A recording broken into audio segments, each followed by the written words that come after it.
નમસ્કાર. આજે lifestyle disease વધતી જાય છે, જીવનશૈલીના રોગો વધતા જાય છે અને ઘણા બધા સોલ્યુશન મળતી નથી. હું વાત કરી છું ડાયાબિટીસ, બીપી, થાઇરોઇડ, આવા જે ગંભીર રોગો છે એ દવાખાને સોલ્વ થતા નથી અને એનું પાછળનું રીઝન આપણે જાણતા નથી. ઘણીવાર આપણે હોસ્પિટલના ચક્કર કાપ્યા રાખીએ છીએ, ખર્ચો વધતો જાય છે અને ઉપરથી આપણા શરીરના બીજા ઓર્ગન્સને આપણે પણ ડેમેજ કરતા હોઈએ છીએ. આના કારણે આપણે ભટકી જતા હોઈએ છીએ. ચાલો હું તમને સોલ્યુશન બતાવું કે આનું સોલ્યુશન શું છે. આનું સોલ્યુશન મળી શકે છે, જેટલા બી લાઇફસ્ટાઇલ ડિસીઝ છે એનું બધાનું સોલ્યુશન મળી શકે છે આપણા ખોરાકમાં. અને ભોજનની અંદર આપણે શું કરવું જોઈએ, તો હું તમને વાત કરવા જઈ રહ્યો છું એક ડીઆઈપી ડાયટ. જે ડાયટથી તમામ રોગોને આપણે ઠીક કરી શકીએ છીએ. અલબત્ત કેન્સર બી ઠીક થઈ શકે છે, સાદો તમને વજન વધારો છે તો પણ ઠીક થઈ શકે છે, તમારું દુબળા પતળા શરીર છે તો પણ ઠીક થઈ શકશે. જીવનશૈલીના રોગો જેટલા બી તમે લઈ લો, જે ખાણપીણથી થતા રોગો છે એ રોગોને ઠીક કરવા માટે ડીઆઈપી ડાયટ બહુ જ કારગર ઉપચાર છે. પણ પ્રશ્ન એ છે કે લેવી કેવી રીતે કરી શકાય, એ ગુજરાતીમાં ઘણા લોકોને સમજ નથી આવતી. એના લીધે ત્યાં કાંઈ વાંધો નહીં, હું તમારો દોસ્ત તમને મદદ કરી શકું છું. ચાલો આજ શીખીએ આપણે ડીઆઈપી ડાયટ કેવી રીતે. ચાલો તો ડીઆઈપી ડાયટ મેન્ટેન કરવા માટે પહેલાં શું કરવું પડશે, તો પહેલાં તો આપણે વજન કાંટાની એક મદદ જોઈશે. જે મેં લઈ લીધો છે અહીંયા વજન કાંટો, અને એની ઉપર સીધું ઊભું રહી જવાનું છે. આપણે હું મારો બનાવી રહ્યો છું, તમે તમારી રીતે સેટ કરી શકો છો. મારો વજન આવ્યો છે 44 કિલો. બરાબર. હવે 44 કિલો વજન છે તો મારે શું કરવું પડશે, એની હારે 1 મીંડું લગાવવાનું છે. 44માં 1 મીંડું લગાવીએ એટલે 440 ગ્રામ થાય છે. હવે આ શું છે એ તમને કહું, તો આપણે જ્યારે ભોજન લઈએ ત્યારે આપણે 440 ગ્રામ પહેલા રો ફૂડ એટલે કે કાસું ખાવું પડશે. ચાલો એ ડીશ પણ હું તૈયાર કરું. હવે હું લઈ આવ્યો છું વજન કરીને 440 ગ્રામ જેટલું રો ફૂડ્સ, જેની અંદર મેં લીધા છે ટમાટર, ચીબડું લીધું છે અને કોબી લીધી છે. તમે જોઈ શકો છો આવી રીતે સરસ મજાની ડીશ.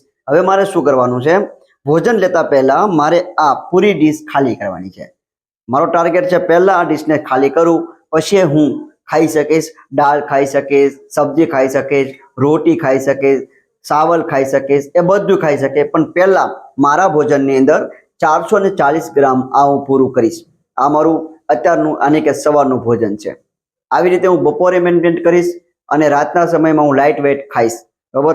એમાં પણ જો બની શકે તો મારા મેક્સિમમ ટ્રાય રહેશે કે 440 ગ્રામ. આની કે ભોજન લેતા પહેલા 440 ગ્રામનો મેં ટાર્ગેટ પૂરો કરી દીધો, તો પછીનું બી હું ભોજન લઈશ તો એ ભોજનને પચવામાં એકદમ આસાની રહેશે.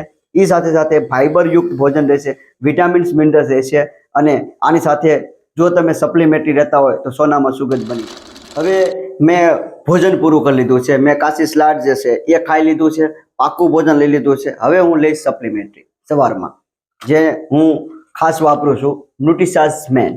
આ સપ્લિમેન્ટરીની ખાસિયત એ છે કે આ એકદમ પ્યોરિટી અને ક્વોલિટીમાં ગુણવત્તાસભર છે.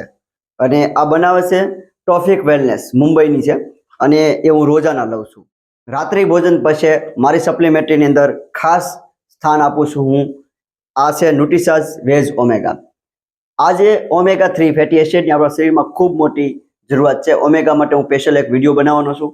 રિક્વેસ્ટ કરી કે વિડીયો ચેનલને સબસ્ક્રાઈબ કરી લેજો, એ વિડીયો ટૂંક સમયમાં આવશે.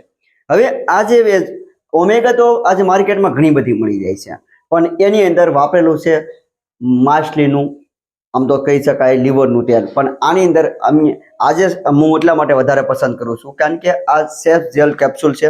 અને ખાસ કરીને આની ખાસિયત એ છે કે આ વેજ છે, વેજ કે આને બનાવવામાં આવ્યું છે સમુદ્ર પૌધામાંથી. આનો પણ ડિટેલ વિડીયો હું બનાવવાના છે. હવે આ જે સેફ જેલ કેપ્સ્યુલ છે એ રોજ લેવાથી મને પહેલી વસ્તુ જે સ્લીપની અંદર, ઊંઘની અંદર ખૂબ જ મોટો ફાયદો થયો. એ સિવાય મને જે ફાયદો થયો એ ઘૂંટણના જે દુખાવા હતા એ પણ અને આનું ઓમેગાનું તો સ્પેશિયલ કામ છે હૃદયની સ્વાસ્થ્ય રક્ષા. આજ કહી શકાય કે આપણું દિલ ક્યારે દગો આપી દે એનું કંઈ નક્કી નથી હોતું. ક્યારે આપણું ધડકતું હૃદય અનધડકતું થઈ જાય અને બધાના લોકોના હૃદયના ધબકારા પણ વધારી દે એવું બની શકે છે. એના માટે થઈને આ દિલની રક્ષા કરવા માટે થઈને હું રોજ વેજ ઓમેગા લઉં છું. ઘણા બધા સાથીઓના મારી પાસે કમેન્ટ આવતી હતી, ઘણા લોકો મને ફોન કરીને કહેતા હતા કે તમારે હેલ્થનું રાજ શું છે, તો મેં તમારી સમક્ષ આખો મેં ડાયટ પ્લાન શેર કર્યો. તમે બી સાથીઓ આવી રીતે કરીને જિંદગીભર, કારણ કે આપણા જીવનની અંદર સૌથી મોટી મૂડી કોઈ હોય ને તો આપણું શરીર છે. જો એને આપણે ગમાવી દીધું ને પછી હું તો ઘણીવાર કહું છું કે જો આપણા અંદરના અવયવો જ્યારે કિડની છે, લીવર છે, આવા હૃદય છે, જ્યારે એ ફેલ થવાના અથવા ખરાબ થવાના સંકેતો આપે છે એટલે એ સંકેત શું છે? આપણાથી નારાજ થઈ ગયા છે, એ નિરાશ થઈ જાય છે અને એટલે જ ધીરે ધીરે ડેમેજ શરૂ થવાનું થાય. આજના આપણા જે વડવાઓ હતા, આપણા જે વડીલો હતા અથવા તો આપણા જે પૂર્વજો હતા, એ લોકો 100 વર્ષ સુધી પોતાની બોડીને મેન્ટેન રાખતા હતા. એટલું બધું આજની તારીખની દ્રષ્ટિએ જોઈએ તો એટલું બધું એની પાસે શિક્ષણ નહોતું, પણ એ લોકોને પોતાના ઓર્ગેન કેર કરવાની, સંભાળ રાખવાની ખરેખર એક કહી શકાય ને પાવરફુલ સેન્સ હતી, જે આપણે આજ ગુમાવી છે. અને એ જ કારણ છે કે આપણું ધીરે ધીરે સ્વાસ્થ્ય ખરાબ થયું હતું.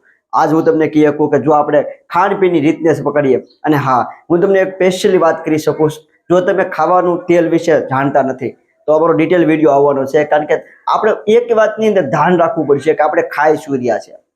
હું એક મીટિંગમાં ગયો હતો, ત્યાં મને સમજવામાં આવ્યું કે આપણા જીવનની અંદર જેટલી બીમારી આવે છે એની માટે મોટા ભાગે મેન જવાબદાર આપણો ખોરાક જ હોય છે. જો ખોરાક ઠીક કરી લેશું એટલે આપણી બીમારીને ઠીક કરતા આપણને આવડી જશે. હું કહી શકું કે આપણે ખુદ ડોક્ટર બની શકીએ જ્યારે આપણને ખોરાક ઠીક કરતા હોય. જો ડોક્ટરની કદાચ આપણી પાસે ઉપાધિ નહીં હોય, ડિગ્રી નહીં હોય, પણ જ્યારે આપણે બીમાર જ નહીં પડીએ તો આપણે ડોક્ટરની જરૂર જ નહીં પડે.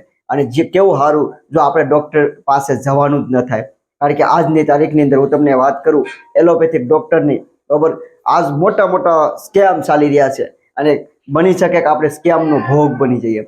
આજ બિનજરૂરી ઓપરેશનો, બિનજરૂરી રિપોર્ટ્સ, બિનજરૂરી ખર્ચાઓ હોસ્પિટલ વાળા આપણને આપી રહ્યા છે. શું કામ આપી રહ્યા છે? ટાર્ગેટ પૂરા કરવા માટે. અને એના ટાર્ગેટના ચક્કરમાં આપણે ટાર્ગેટ ન બની જઈએ તો એના માટે આપણે ધ્યાન રાખવું. જો આપણે હેલ્થનું, બરાબર, હું વેલનેસ કોચ રમેશ શિયાળ આપને આહવાન કરું છું કે અમારી યુટ્યુબ ચેનલની અંદર એવા અનેક વિડીયો આવશે જ્યાં ડાયટ મેન્ટેન કરીને, ખોરાકને ધ્યાન રાખીને આપણે બીમારીથી બચી શકીએ. બહુ બહુ ધન્યવાદ.